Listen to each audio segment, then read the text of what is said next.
Hi everybody, welcome back to my channel. We're going to do a DIY Dollar Tree Farmhouse Shamrock decor. I love this. It reminded me, I was inspired by a Valentine's Day one that I saw on Pinterest like 3 years ago. We're going to use 3 of these foam shamrocks. And we're going to use one of these scarves, but you could use whatever you want. If you want to make it more farmhouse with burlap, you could use that. One of the shamrocks is going to be covered in moss. The other one's going to be covered in this like sage green, grow green ribbon from the Dollar Tree. I just used just about one roll, and the other one is going to be painted Spanish moss chalk paint by Waverly. But really, you could use whatever color green you want.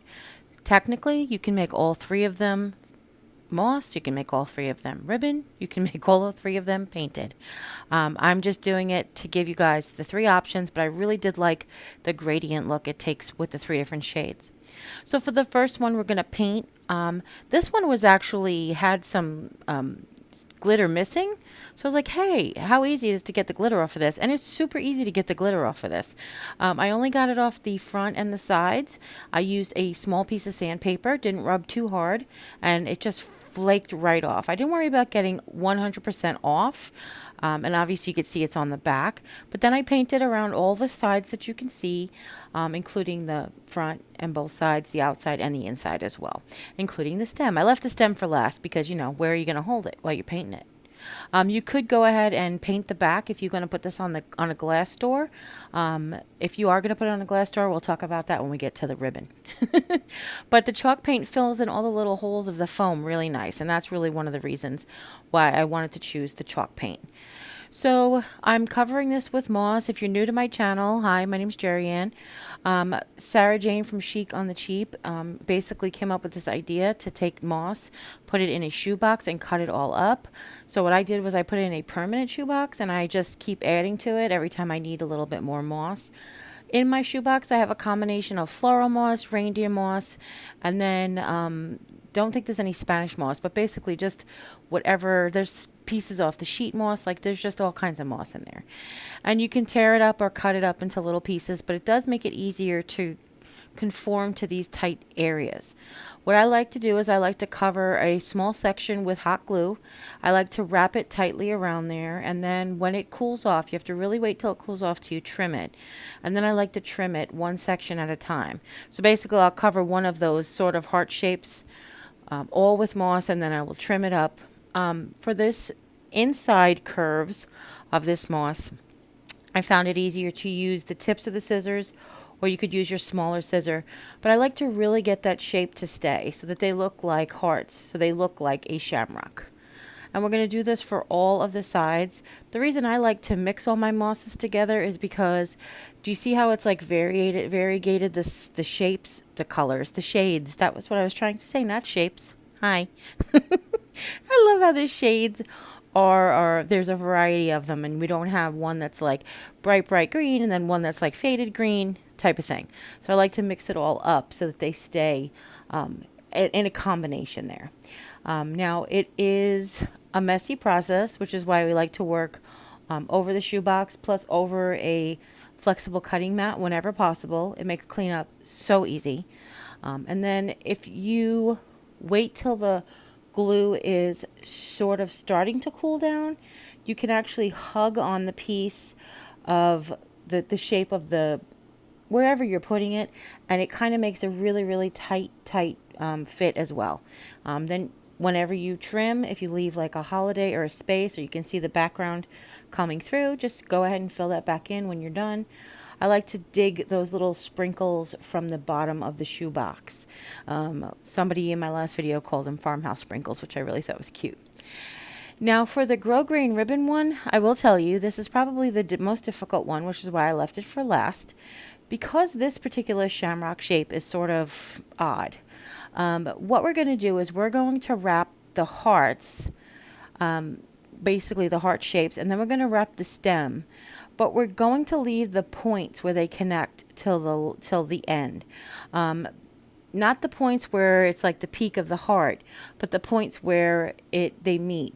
The reason we're going to do this is because without getting too much bulk in that basically in that intersection, there's no other neat way to do it. So what we're going to do later is we're going to actually take little pieces of ribbon, and we're going to individually kind of make like, I don't know, not quilted, but we're basically going to fill it in with little pieces of ribbon from the front to from the side to the side over the peak.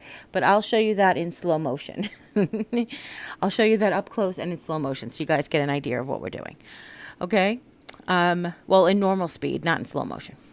So this grosgrain ribbon, I actually had started one from a previous project, but we really just used just about one. But I would suggest getting two, because depending if you're a tight wrapper or if you like to overlap more, it's better to have two and only need one than to have one and need two, in my opinion. Because you can always use it for something else. It's springtime. You could use this color for a lot of things. Now, this would also look cute if it was wrapped in the green burlap ribbon, if you can find that and you don't want to do this light sage green grosgrain ribbon. But I just really wanted to have 3 different shades of green. And I'll show you in the end how you can swap out which order you want them to go. Okay? So now we're going to do each, basically going from the, I don't know, the armpit, the elbow pit of where the 2 hearts meet on the outside to the other side of the heart. And then when we get to the bottom stem, you want to go ahead and add a few cut off pieces to cover the bottom of the stem. And then you're going to wrap the stem around just like you would do normally with a ribbon. And we're going to use lots of glue, and we're going to fill in, and the back of this is going to look all jacked up. But what I was trying to say before about the back is, if you are going to hang this on a glass door, just go ahead and take some more of that ribbon, and you can fill in whatever spaces on the back, cover it up nice, or get yourself a piece of fabric or a piece of felt, and you can cover the whole thing on the back just to make it pretty. Okay? But what we're going to basically do here is we're going to take, like I said, a piece of ribbon, and we're gonna go what looks like from one side to the other, but you'll notice that it puckers in the middle. And where it puckers, we're just gonna pinch it and then fold it over and glue it. Now I'm going to show you that up close and slow in a second, but I just wanted to apologize because life of a YouTube creator, I hit my camera again, and I pulled the work way too close to me for you to see the whole thing. So you'll see when we get here in a second that we're just going to take a piece of the ribbon, and we're going to go from where we left off across to where we left off. And I know that sounds silly, but you're going to glue there so it's even, basically like you were wrapping it. You're just going to overlap a tiny bit, and you can see when you do that, it creates a little pucker in the middle. And that pucker we're going to fold over, and it's going to basically go up to the V and fill in where the V is. I don't know if you could see with my big fat fingers in the way. But basically what you want to do is you want to glue down the left side, perhaps. Then you want to glue down the right side. And again, you want to overlap. And then you have this little tiny pucker left over in the middle. And we're just going to fold it over. I will tell you, out of the 2, you only have to do these inner seams twice. But the first one actually came out nicer that you didn't see. Sorry about that. But it happens, but you really cannot tell unless you're examining it. Like if you're going up close, you could be like, oh, she didn't line her puckers up on the second one. Honestly, you can't tell. But then what I'm doing here, see, it's giving me a hard time. But you basically want to have the ribbon lined up. You want to overlap it on the left side, and then you want to overlap it on the right side. Glue it around the back, cut off the extra, or you could keep going. I'll show you, we could keep going. And then you want to take that middle section, grab it, and glue it down. That's all. You just want to grab your pucker and fold it over. And then you're going to do the same thing with until you reach the end of the point. Now I did end it off with one ribbon basically on both sides of that like pointed hump, if that makes any sense. But it might not. But I'm going to zoom in a minute so you can see what I'm talking about. It's kind of crazy. There you go. So you see how you can't really notice that the ribbon is overlapped, is folded over, is puckered up. So now I'm just showing you, you can do the different shades. You can do the dark green in the middle. You can go from dark to light or light to dark, and that's what I picked. I picked to do light to dark.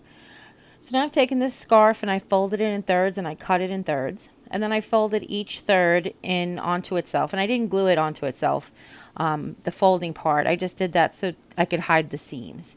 And then I went from around the front, and these ribbons are not glued to these shamrocks so that you could kind of twist them and rearrange them how you like.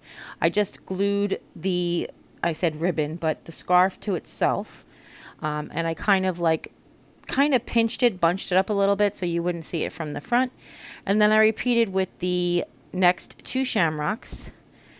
And then for the top one, I just took the piece, I folded it onto itself, and then I tied a sort of knot bow at the top.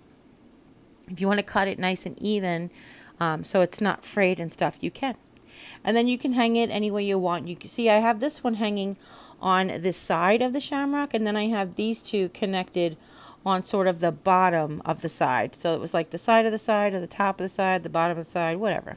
So that's it. Hopefully you guys really enjoyed this tutorial. If you did, give it a thumbs up. If you have any questions, leave them in the comments down below.